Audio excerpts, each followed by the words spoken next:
ही गावरान आवरी आहे, तिच्यात बारीक बारीक खडे होते, त्यामुळे रुळून वाळू घातले. अशी सुद्धा तुम्ही स्वच्छ करू शकता. आता आपण याच्या रेवड्या करू शकतो. नमस्कार.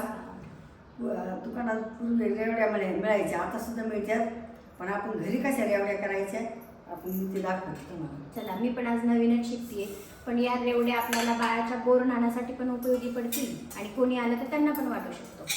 ती चांगली भाजून घेतली, तर झाली.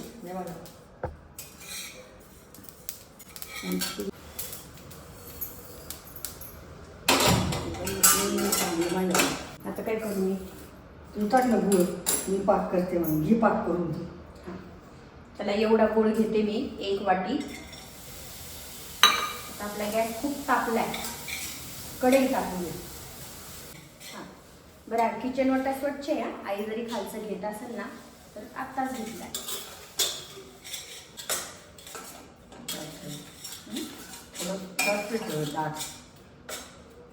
अजून कडक नाही झाला, किती वेळाने राहिल्या पाहिजे, गुळ नाही राहिला पाहिजे.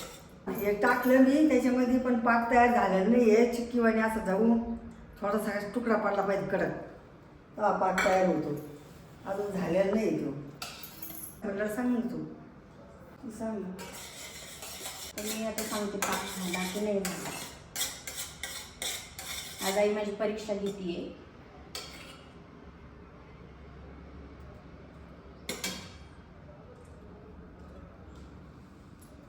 थोडं थंड होऊ द्यायचं हे. आणि ह्याचा जर असा तुकडा पडला, अजून नाही झालेला पाक, अजून थोडं 2 मिनिटं होऊ देऊ. पाक जर चांगला झाला तर एवढी पण छान येते, कुरकुरीत लागते. आणि पाक जर बिघडला तर एवढी पण बिघडते.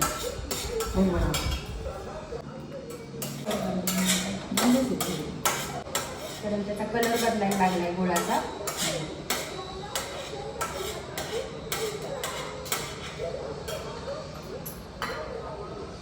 हां हे बघा, त्याचा तुकडा पडला म्हणजे पाक झालाय. आता याच्यात थोडंसं सोडा टाका. हां काही बघ बरं किती टाकायचा. इतका सोडा टाकायचा म्हणजे खुसखुशीत लागेल.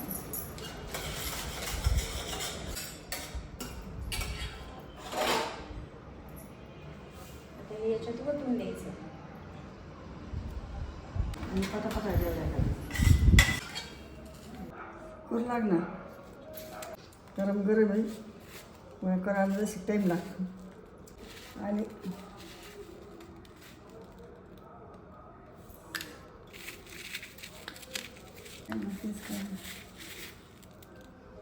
हे याचं आहे, गुळाचं आहे हे.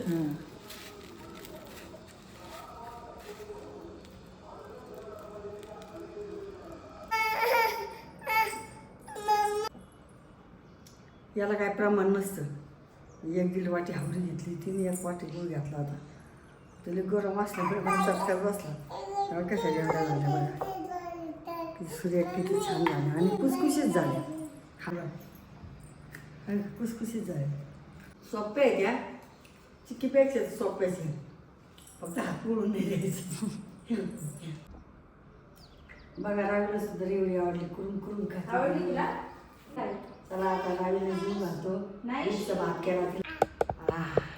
या व्हिडिओने तुम्हाला थोडी जरी मदत झाली असेल ना तर लाईक आणि सबस्क्राईब नक्की करा.